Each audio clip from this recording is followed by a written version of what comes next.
It's the boy, Bubba, Lutz, coming through. Hella clutch, flawless, can't be touched. It's your boy, Bubba, Lutz. Yeah, I need that hot take. I need the truth and everything that is not fake. So tell me. Hello, Bubba Bunch, and welcome back to another episode of the Bubba Let's Sports Podcast. It's episode 200.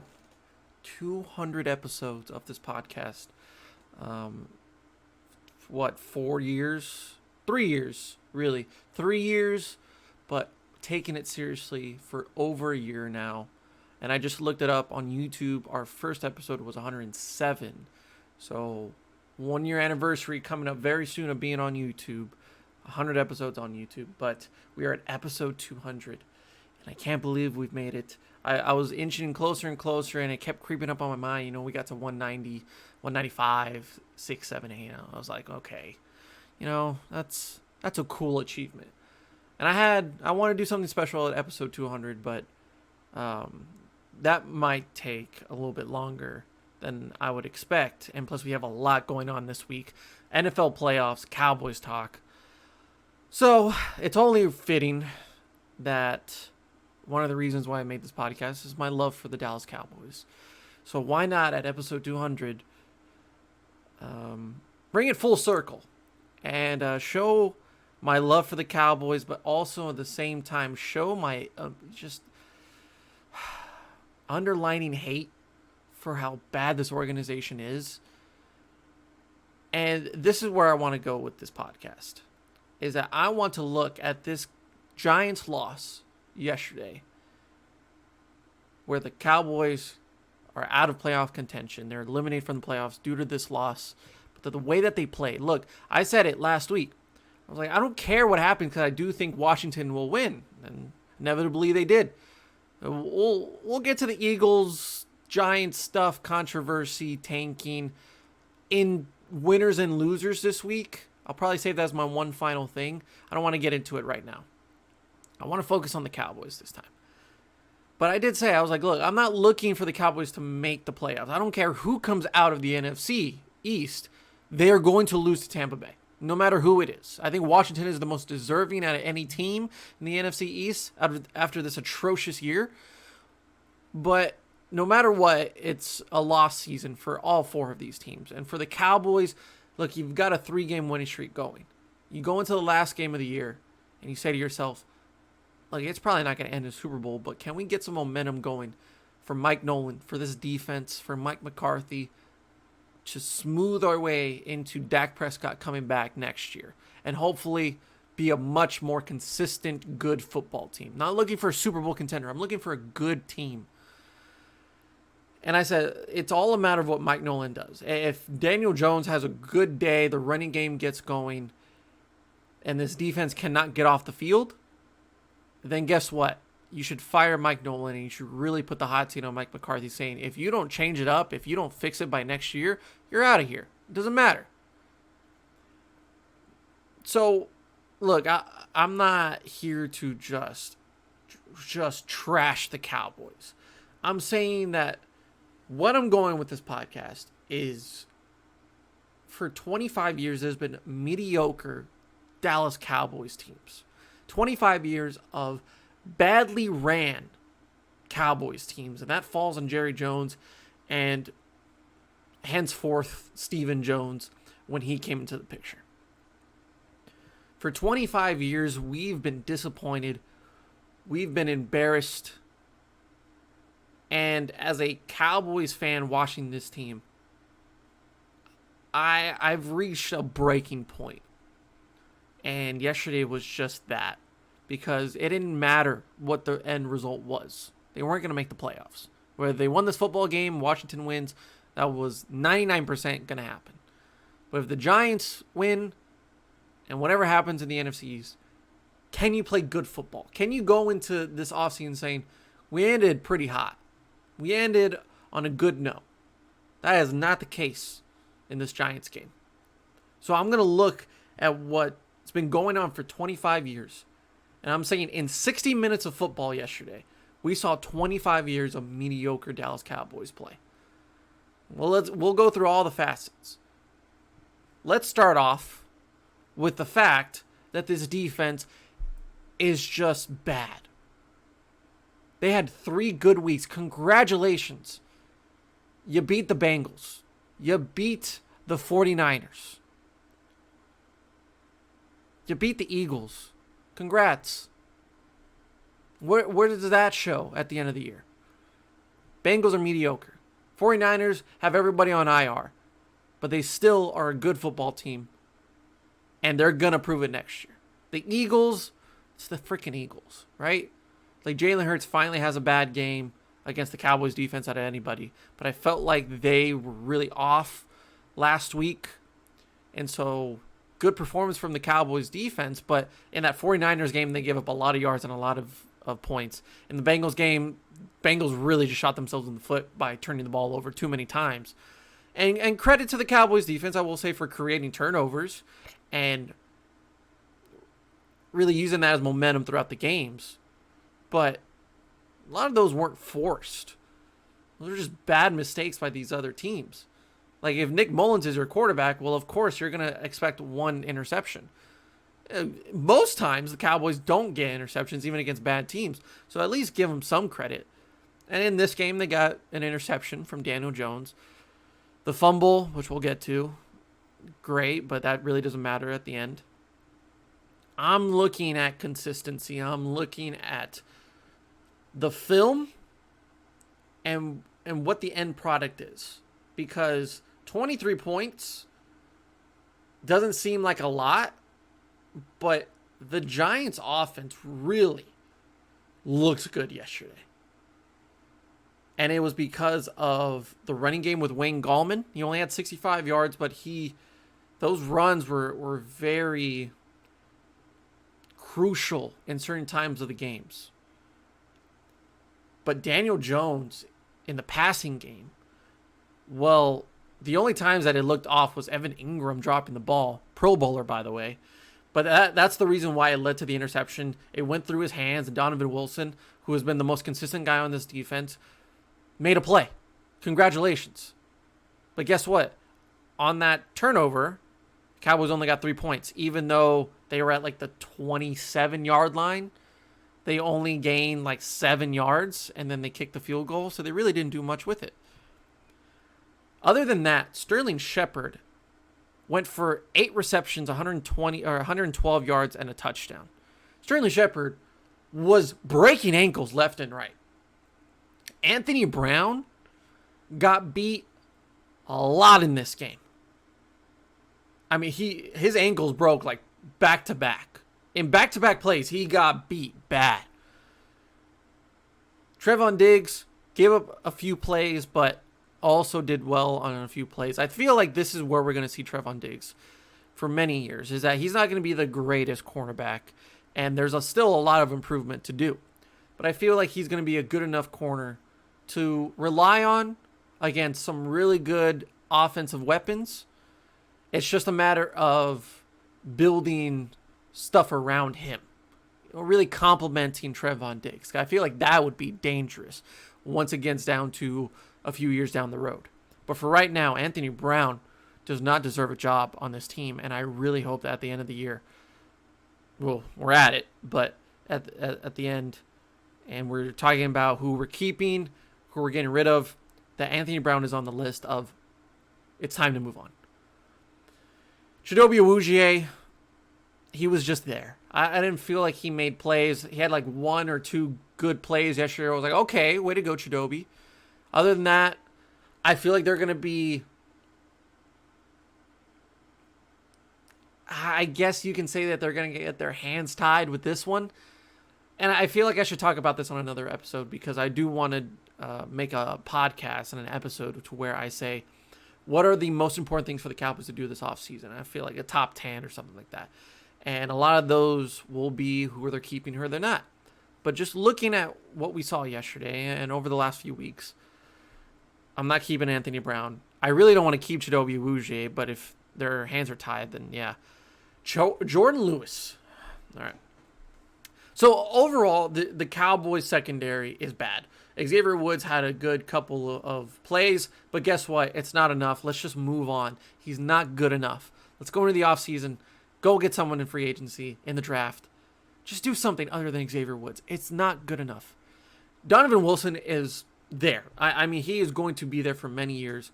Even if he's not the greatest strong safety in all of football, he is, much like Trevon Diggs, worthy of the position of getting the starting job. I'm okay with them being on the field. Everyone else, you should not have a job because of the bad play. Like, Sterling Shepard is a good wide receiver, not a great wide receiver to where he has those types of numbers. Dante Pettis got it going. Evan Ingram had a lot of chances to make big plays on crucial downs and get chunks of yardage. It was just his fault for not catching the balls. And then we look at that defensive line, which I'll actually save it for later on. Let's just focus on Jordan Lewis for a second. For you to go into Week 17 against a divisional rival with a chance to make the playoffs, if you win, you need some help, but at least control what you can control, which is win the fucking football game. And in the first quarter, in a very crucial drive, decisive drive, to where you can determine the momentum of the game, and it's a third down to where you can get off the field quickly, and you make a silly mistake of headbutting a Giants player where no one else is around you and the ref is right next to you. I don't care. Like, no matter what people say of, like, he flopped or he was overreacting, that's a smart play by the Giants defender. Or, no, it was Kevin Gates. It was one of their offensive linemen. That's a smart play by him to stay on the field because that was huge for that drive. And for Jordan Lewis to not only do the act of headbutting another player that is 100% going to get called as an personal foul, unnecessary roughness, you go back with your guys and you look at the replay and you just start laughing. You don't say, oh, that's on me, that was a dumb mistake. You question why they called it, and you're saying, really? You're going to call that? You didn't even know your own mistake. Jordan, you've been playing really well over these last few weeks. I thought you were deserving of a contract this offseason.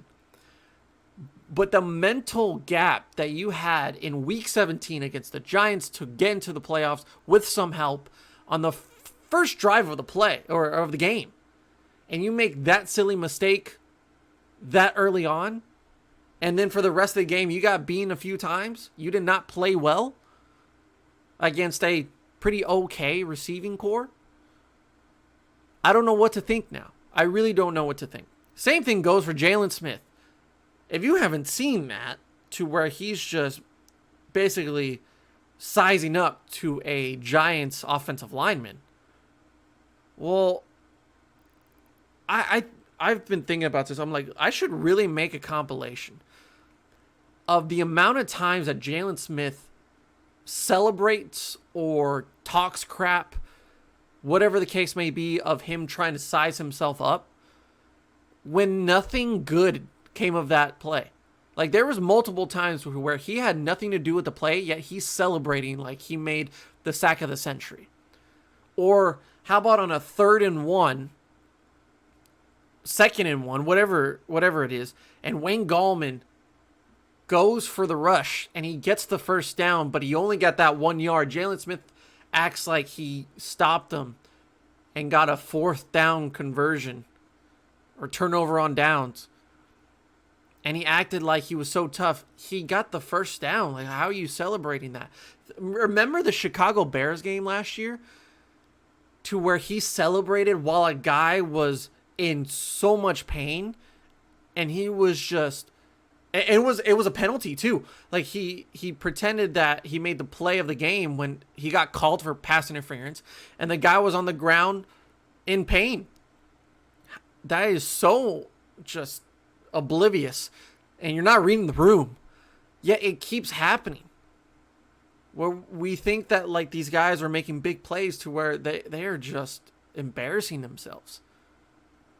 And when we look at this offensive line, defensive line battle, it was dominated by the New York Giants. It really was. The offensive line for the Giants, who has been criticized for many years of not being a unit, for not giving their quarterback plenty of time. It was with the Eli years and even with the Daniel Jones early years. That is still a problem. They don't have a great offensive line. They've been better this year. I will say that they have been better, but I feel like they are just reaching the average level of an offensive line, which may get them some wins over some really bad defensive lines like the Cowboys right now. But in the long term, it just won't be enough. But for right now, they're doing all right. They played good. They gave Daniel Jones plenty of time to throw. I think the Cowboys only had maybe 1 or 2 sacks in this game. What was it?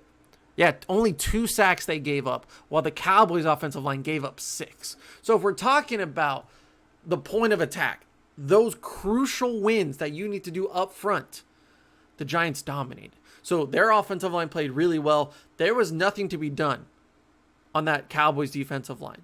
They didn't bring the blitz. They didn't create pressure. Randy Gregory, that's been playing really well, even he didn't have a good game. I felt DeMarcus Lawrence had a few shining moments, but other than that, Neville Gallimore has been the most consistent guy on that defensive line that I feel great about. I will always be just constant with DeMarcus Lawrence because he's always been playing at such a consistent level of not great but not bad. Like, he will give you moments of like, wow, that's why they paid him. But other times you question, like, maybe we can do a little bit more here. And in that contract year where he was trying to earn that big money, I felt like that's the best DeMarcus Lawrence I will ever see again. But I feel like Neville Gallimore, who has been probably the most improved player alongside Dalton Schultz and Donovan Wilson, is the future of the Dallas Cowboys. And credit to the Cowboys draft class because they've been really good this year. But Neville Gallimore is stealing the show. I love CeeDee Lamb, but Neville Gallimore at that 4th round spot was just amazing pickup by the Dallas Cowboys. And if he's only going to get better, I feel like next year he's really going to shine. That's a run stuffer in the middle that they desperately need, that they've been missing since David Irving. Other than that, Aldon Smith, who a lot of analysts and a lot of reporters say has had a great year, I think other than the first 4 weeks of the season, he's been meh. And I really don't expect the Cowboys to keep him next year, and I really don't want them to. I feel like his mental state's just not all there, and his play on the field to where he could have made big plays, it didn't show up on film. Randy Gregory, if he can stay in the league, I feel like he's going to be great. And then, let's say DeMarcus Lawrence, Neville Gallimore, Antoine Woods will come back next year, hopefully. Tyron Crawford's just there. I feel like they can move on from him. Justin Hamilton was not good. And then hopefully Gerald McCoy comes back, right? But you're just hoping on a lot of these guys. From what I saw yesterday, they are unimpressive. They were unimpressive from the very beginning. And this season really put together a underwhelming season for the Cowboys defense and for that defensive line, for sure, especially with the expectations of Everson Griffin and Don Terry Poe that are not even on the team anymore. Then we flip it. Let's look at the Cowboys offensive line compared to the Giants defensive line. Giants defensive line looks really good. I mean, they are improving each and every game. You think about the scariness and the fear that the Washington football team's defensive line can put on teams. Well, guess what? I think the Giants can do the exact same thing because even at a 3-4, man, Dexter Lawrence looks good. Leonard Williams deserves all the money in the fucking world. After starting off so slow in New York with the Jets, he has been one of the most improved players in the NFL, and that man had himself a day yesterday. He controlled at any point. On the inside, he manhandled Connor Williams. On the outside, Brandon Knight could not handle him. And Dexter Lawrence did the same thing. Terrence Steele struggled. Connor Williams struggled. Brandon Knight struggled. It's just a bad overall game for this offensive line that has been playing better. But can we just get rid of the fact that Terrence Steele should be a starter on any team? Like the fact that he stayed a starter for the majority of this year blows my mind. I thought Brandon Knight was better, but that was bad yesterday. Both of those tackles. Dear God, how embarrassing. Connor Williams should not be a starter on this team. He had the best year of his career so far. And we look at yesterday's game where he got manhandled. He got thrown to the ground by Leonard Williams. Connor McGovern is going to be a starting guard for the Cowboys next season. And I don't know who's going to play the other guard. Actually, no, it's Zach Martin. My bad. So next year, the offensive line should look like Tyron Smith, Connor McGovern, Tyler Biotish, Zach Martin, and Lyle Collins. If they all stay healthy, we're going to be fine. But this is where I start getting into just the idea of 25 years of just disappointment for the Cowboys, because how many years did Jerry Jones think that it's all about the offensive line? And with the Jason Garrett era, the influence of like, if you have no good offensive line, you are not going to win football games. This is the struggle. Like, this is what happens when you rely so heavily on one unit. And when you don't have backups, when you don't have solid performances out of each and every guy on that depth chart, and you just rely so heavily on the starters, this is the type of performance you're going to get against good defensive lines. So it reminds you of those years of like early 2010s, mid 2010s, where they started to build that offensive line so well, but as soon as one of those guys goes out, the Atlanta Falcons game a few years ago with Dak Prescott getting sacked like 6-7 times, this is a performance you're going to get when you don't put in effort to make sure all of those guys do their job. Defense. When you have bad defenses, you put so much pressure on the offense to do work. And maybe a few times, like in 2018 or even last season, where you go down early by a lot and you have to force Dak Prescott to throw the ball, not run the same offense, and have to score. Most of the times you are too far from catching up. But the way that the secondary is playing, Brandon Carr, Orlando Scandrick, Morris Claiborne, doesn't it just give you a deja vu of that from those same times of like, they can't stop anybody? Like, it's not even Odell that they have to go against. It's Sterling Shepard. It's guys like Quez Watkins, where you're like, okay, they're good, but they're not great, yet they're having monster performances against this Cowboys secondary. And then up front, if you can't rush the passer, you're never going to get off that field. And then, of course, the injuries, which happened to Sean Lee, to Leighton Vander Esch, to Antoine Woods, or even the secondary. Trevon Diggs was out for a very long time. They just can't seem to catch a break. But this is just what 25 years has done. And then we look at the offense. I mean, that first half by Andy Dalton was some of the worst quarterback play I've ever seen in my lifetime. He ended with a QB or a passer rating of 66. I do not want to even look up to see what that first half passer rating was. It was embarrassing to watch Andy Dalton play in that first half. And even in the first drive of the third quarter, even worse. And then they started to get it going. But guess what, people? It's the Dallas Cowboys. They always get off to a slow start. When they go punt in their first drive, they get a field goal, but that was because of the interception. So they only drove down 7 yards, and then they just kicked the field goal. Then it was punt for both of these teams. But it just felt like the Cowboys were playing the Giants game, and it was very similar to what we saw in the first game against the Giants earlier this season. The Giants should have won that football game. The Giants were the better team in those early weeks of the season compared to the Dallas Cowboys. And the Cowboys just lucked out on a win. That's inevitably the game that Dak Prescott went out. When you put up just those sorry-ass performances where you have lackluster moments of discipline, focus, and you just shoot yourselves in the foot, I mean, this is just a continuation of what we've seen over many years of the Dallas Cowboys. And to the people that think that Andy Dalton is better than Dak Prescott, or the Cowboys would be fine with Andy Dalton instead of Dak Prescott, I want you to watch this game, and I want you to tell me that even at Dak Prescott's worst moments, did he ever look like Andy Dalton? I need to know the games to where Dak Prescott had a 66 passer rating. It's not going to happen. It will never happen. This is what Andy Dalton is. Andy Dalton is a average quarterback. He's just meh. And it's what the 11 years in Cincinnati was. That's the reason why they moved on from him finally, when they should have done it a long time ago. That's why the Bengals never won a playoff game. This guy always shows up in the most critical moments and draws blanks, shoots blanks. This is not the guy to take over the games.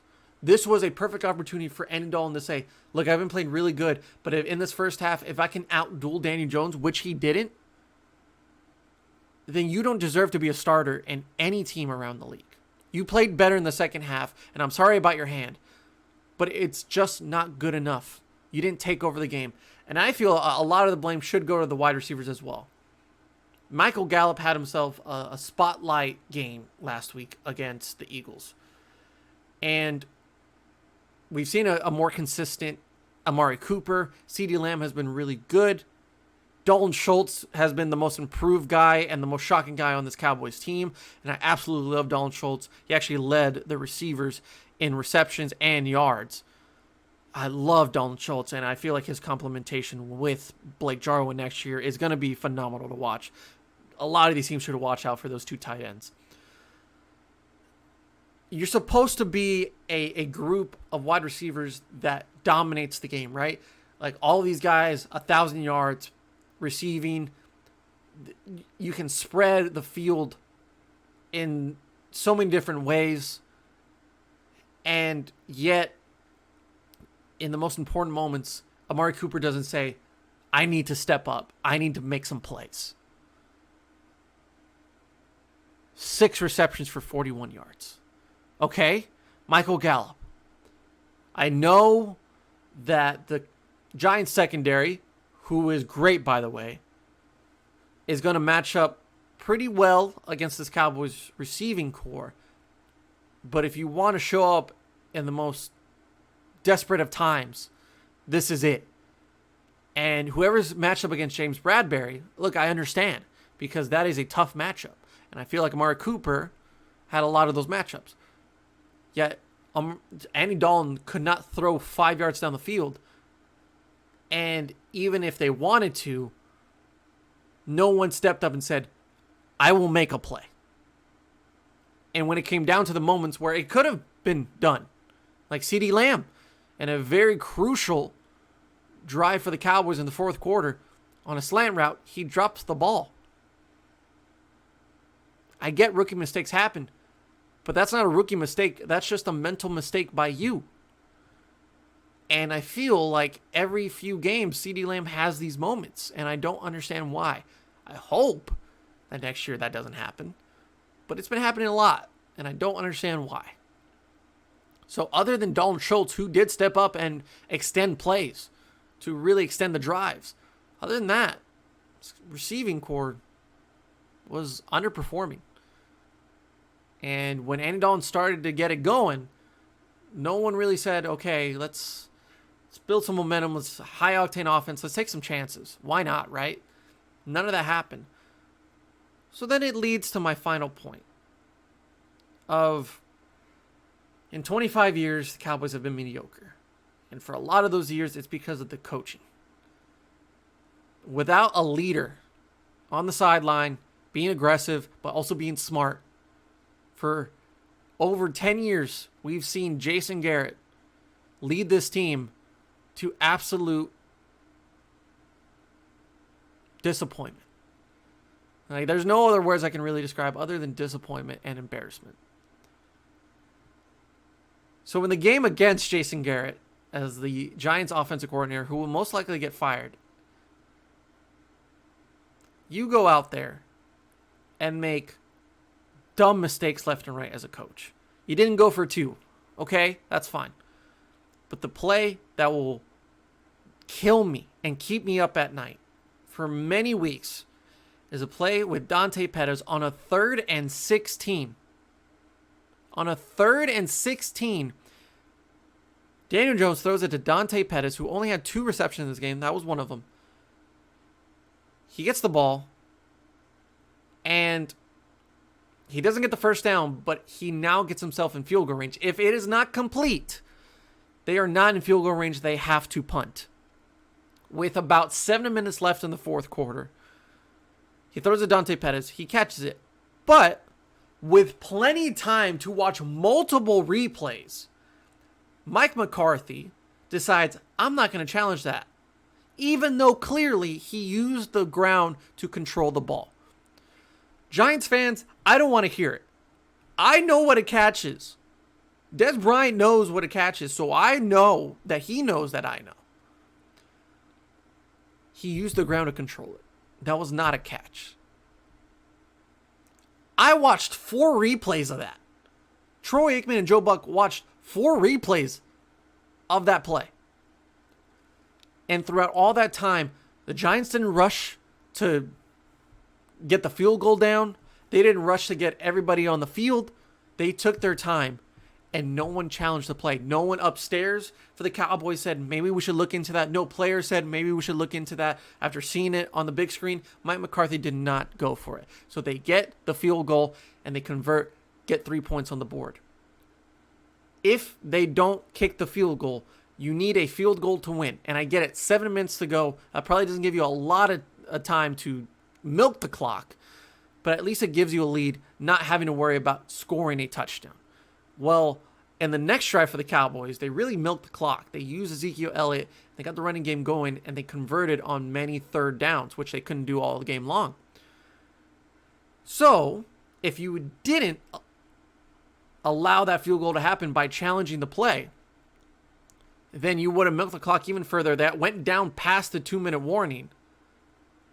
And you could have sealed the game right there or put Daniel Jones and that offense in a very hard situation to score points. But you didn't challenge the play. Even though I saw it with my own 2 eyes for 4 times on a replay. Like a minute of looking at it on the replay and saying, maybe we should challenge that. And it's not just Mike McCarthy, it's the whole coaching staff and everybody upstairs. You don't see it to where you can challenge it. And then a play that really did not sit well with me was right before the 2-minute warning, and Andy Dalton went for a run. He escaped the pocket. He went for a run. He got a first down. And the Giants had, I would say, 2 timeouts, maybe 3. And he stepped out of bounds with like 2:26 left. It was 2 timeouts. I know that for sure because the 3rd would have been the 2-minute warning. For him to not just fall down, slide, and waste that extra 26 seconds so that way it puts the Giants in a much tougher situation if you do end up scoring is a very rookie mistake. Like Andy Dalton, how do you not realize that maybe milking the clock is in our favor? Because we do have 3 timeouts. The Cowboys had 3 timeouts at that point. And yet you step out of bounds and stop the clock, which gives the Giants more time in case you do score. Now, it should have been to the point of like scoring a touchdown, but that's Mike McCarthy's fault. Yet Andy Dalton stepped out of bounds and stopped the clock for no reason. I didn't understand why he did that. These decisions just don't make sense to me. And Mike McCarthy continues to do something wrong. I think he's a good coach. I've heard good things out of these players about Mike McCarthy, all those watermelon smashing moments. It's like he started to feel this team. I like that. I've been waiting for it because I watched that documentary and I still have it bookmarked on my Twitter. It's been almost a year to the day that he put out that documentary, or it was found on Twitter. And that emotion, that passion, I'm waiting for that to come together. Because that's when the Cowboys will be in a really good spot. That's something they were missing with Jason Garrett. Jason Garrett was just, do your job. Have fun out there, guys. Let's just keep it rolling. While Mike McCarthy can bring we're going to be strict, we're going to be disciplined. But guys, you know that I fucking love you. So let's go out there and play for each other. I feel like that's more of what the Cowboys need. But when you constantly make the wrong decision about a challenge, he could have challenged another play earlier in the game as well. And I couldn't believe why he didn't. I forgot what it was, but it just comes to mind. And then in previous games where he doesn't go for 2, he's not aggressive, but he's aggressive on a 4th and 10 from his own 30 and makes a fake punt with John Fossil. Doesn't make any sense in the world. Kellen Moore and him make a bad play call, or they just time manage poorly. That's just on you. And that just makes me think you're just another Jason Garrett. It's just another tenure, another era of bad coaching. I saw it enough for 10 years. I don't want to see it for an 11th year, and that's exactly what I saw. I think they made progress. I think they made strides to be better. It could have been a lot worse for the Cowboys, but it could have been a lot better if it wasn't for your dumb mistakes. And yesterday, there was a dumb mistake in there. And it's been going on for far too long with the Cowboys. So ultimately, how full circle is it that in a game against Jason Garrett as an offensive coordinator, you make the coaching mistakes? In a game to where Xavier McKinney, who could have been picked up by the Cowboys in the first round because they desperately needed a safety, and a guy that I was really high on in the draft, could have gone first round for the Cowboys instead of CeeDee Lamb because they desperately needed defensive players. In the second round, I thought Xavier McKinney was the steal alongside J.K. Dobbins. So that left the Cowboys with Trevon Diggs, who I love. But at the end of this game, to where Andy Dalton is left to make the play to seal the game for the Cowboys, he throws an interception, a bad pass, by the way, when he was pressured. He didn't want to throw the ball away. He throws just a floater to Xavier McKinney to seal the game. Well, not to seal the game, but ultimately put a really bad look on the Cowboys to finish this game. How about that? And then at the very end, the Wayne Gallman fumble, where it's just an epitome of what the NFC East has been this year, and really an embodiment and a symbolization of the Cowboys season, and really their organization for the last 25 years. You think it's over, and you're just wanting to give up on this team. You're ready to move on. Oh God, they do something, and you're like, oh, they're still in it. Oh, there's still optimism. There's still a chance. They didn't get the fumble. I don't know what happened on that play, but when I saw the ref signal that the Cowboys had possession, my immediate reaction was, oh my God, why do they do this? Because you just think to yourself, I just want it to be over. I just want to get it over with. Let's just move on with our lives. The season was a lost season from the very beginning.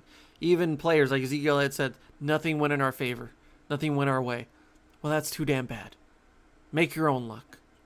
You control a lot of what happened this season. I get it. Dak Prescott went out. But at least the 49ers, the 49ers play everybody hard. And you beat the 49ers. Congratulations. But in every game, the 49ers felt like they were in it. There are some games this season to where the Cowboys, you're like, they're a lost cause. And I started looking at their schedule. In a game week 17 to where they need to win in order to have a chance, they fold. Well, then let's look at the entire season. This week against the Giants, it was a very important game. They lose. Both Washington football team games, the one on Thanksgiving and the one in week 7, they get destroyed. Very important games for the Dallas Cowboys.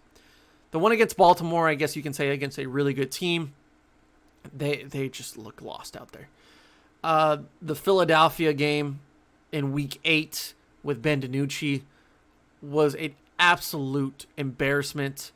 The first game without Dak Prescott against Arizona on Monday night, embarrassment. The game against Seattle, you could have won because of how bad the secondary was for the Seattle Seahawks. Your defense sucks. The Atlanta game, which you shouldn't have won, was not impressive. And then the first game of the year, obviously, against the Los Angeles Rams on Sunday night, you're just not good enough. So then let's look at last season, because that's really where a lot of these games. So you win in Week 17, congratulations, but by that point, you really weren't going to make the playoffs. So in Week 16, that's where you controlled your destiny. You needed to win against Philadelphia. You put up 9 points, and you lose. Congratulations. Those early games against New Orleans, Green Bay, where you went down by like 20 points each, and you just could not get back into the football game. It's like the defense sucks, but what else is new? And of course, the New York Jets game, which felt like an eternity ago. But guess what, people? It was only a year and a half ago. But guess what? Once again, they fold under the pressure. And then in 2018, yes, they did make the playoffs. They get into the divisional round after beating the Seattle Seahawks, but they just got obliterated by the Los Angeles Rams and that running back situation. It wasn't even Todd Gurley. It was Malcolm Brown that destroyed you. And in this year's matchup against the Rams, the running game killed you. Like, I don't know what else to talk about, man. Like, this team's just,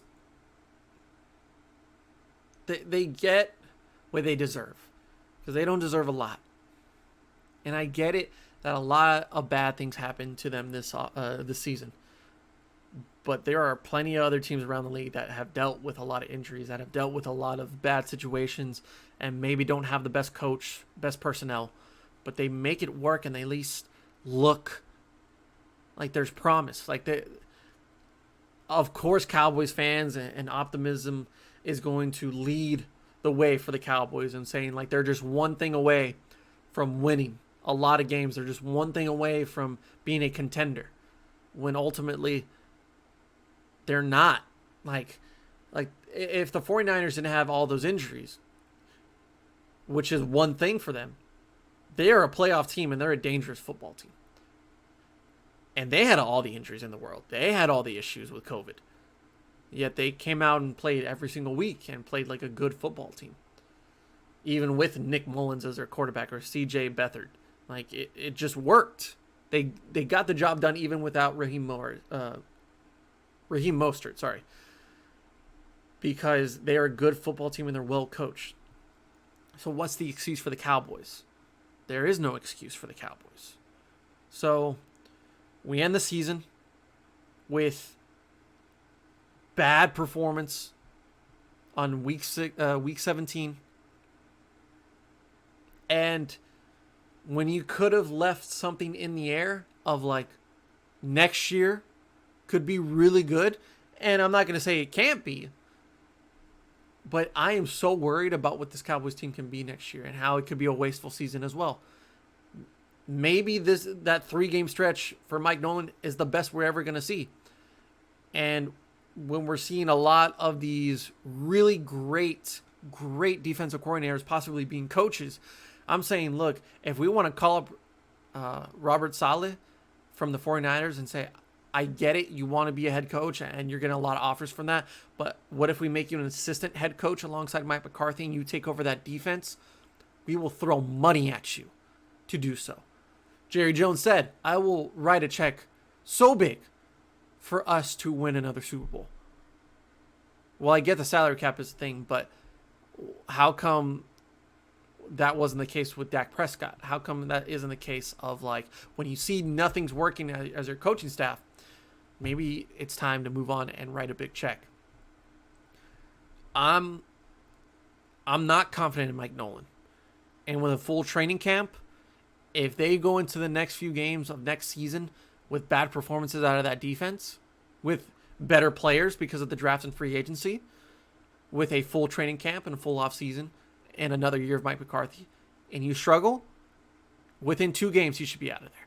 But I don't want to take that risk. I'm saying go into the offseason with a new defensive coordinator, because I feel like even at Mike Nolan's best, we're getting a defense. and what you've taught them of undisciplined play, of them getting personal fouls on dumb headbutts and offside penalties and holding calls because you can't contain the wide receivers.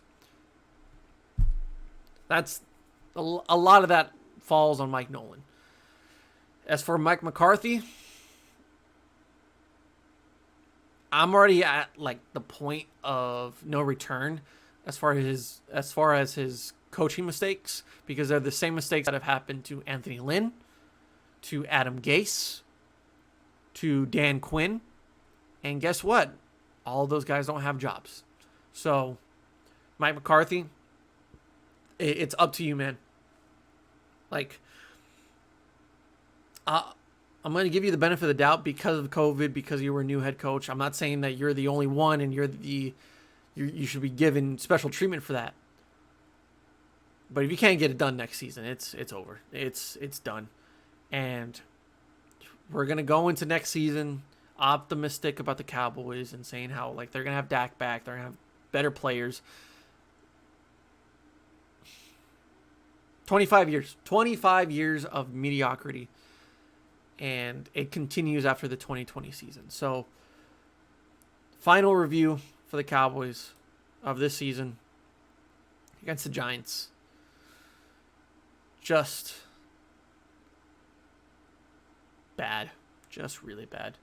I was really going to do it. If you've been watching it, you noticed that I have a helmet, the throwback helmet for the Cowboys, which I did find in the closet. I was really worried about it because I thought I left it in El Paso, but I was wanting to put it on and just say, I'm going to go in, coach. That thing does not fit my head, so just saying. You know, I want to do it, but I can't. I really can't. Episode 200. Episode 200. Cowboys lose to Jason Garrett. They get intercepted by a guy that should have been a Cowboy, in my opinion. And they're once again the laughing stock of the NFL. Let's go. But yeah, just my opinion, man. Just a continuation of what 25 years has been for the Cowboys. And I don't think it's gonna ever end. I feel like this team's cursed, and it's because of Jerry Jones. So whenever, and this is a spoiler, whenever we do the top 10 of what the Cowboys need to do this offseason, Jerry Jones is going to be on that list, and he's going to be very high on that list. So keep that in mind. But let's move on. It's playoff time, baby. No Cowboys to worry about. No one to give me a heart attack or an ulcer. So that's great. So going forward, as you're listening to this or watching to this week we got winners and losers, which is going to be the last one of the regular season. Then we got the Cowboys, what they need to do in the offseason. Then we have the preview for the NFL playoff matchups, which start on Saturday, and I'm really excited to do that. Oh, I'm really excited for that.